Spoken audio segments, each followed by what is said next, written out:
Holiday event for our family is a visit to the Grove Park Inn in Asheville for the annual National Gingerbread House Contest. I'm always blown away by the creativity that's demonstrated by every age group. But this year, I was so excited to be drawn to a particular house that turned out to be created by neighbors.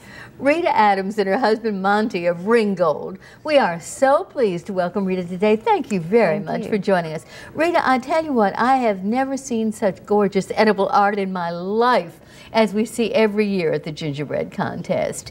Now, you told me that I really should have recognized you long since, because how many years have you participated? 5 years. 5 years. And your entry this year, and I'll have to tell our viewers, I was a little undone by the judges. I couldn't imagine what they were looking for, because Rita was not a winner this year, but you were in the area that was just outside the winners. Right, they did place us around the top 10. Yeah. And you have been in the top 10 before. Yes, twice. Amazing. How did you first learn about the contest?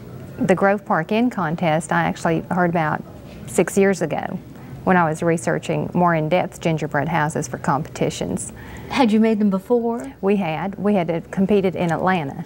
Ah, okay. So when that contest ended, we moved on to the National Gingerbread House competition.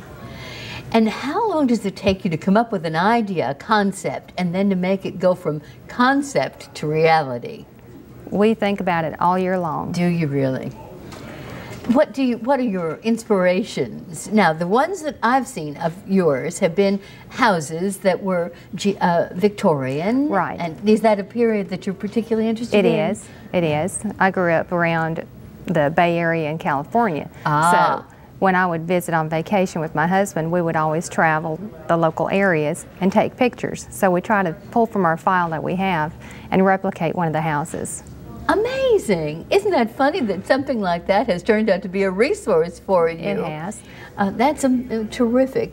Now, you were telling me that you think about it all year long, but how long do you actually work on a house? The one I did this year, I started in August.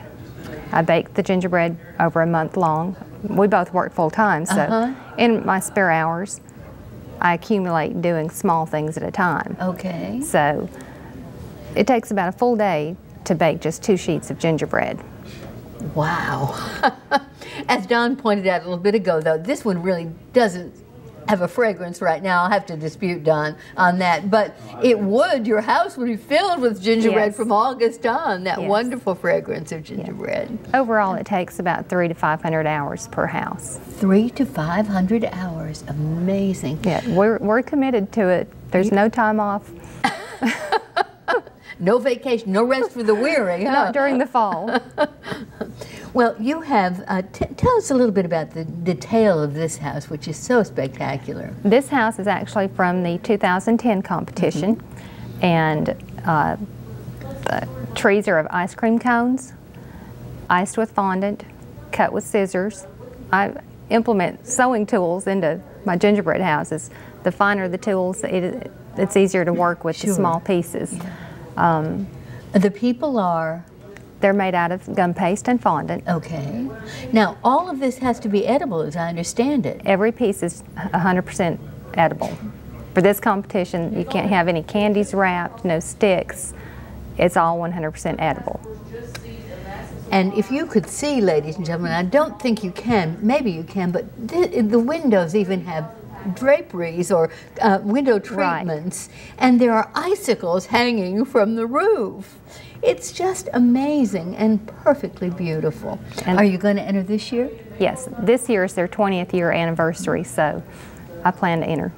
And going to win, huh? I hope to. It's not a requirement. I enjoy it so much that the friendship and the enjoyment of the competition is worthwhile. What a lovely way to look at it. I think that's terrific. And I'm very proud to have the opportunity to talk with you. Thank you so much for coming to see us today. Thank you. And by the way, if you want to go to the show itself, it's generally from mid-November until the very 1st of January. Right. And it is well worth a trip to Asheville. Don? See, I told you it was edible, and I do smell it now. Let's join Mr. Food in the kitchen. He's going to make something called a barbecue chicken sandwich.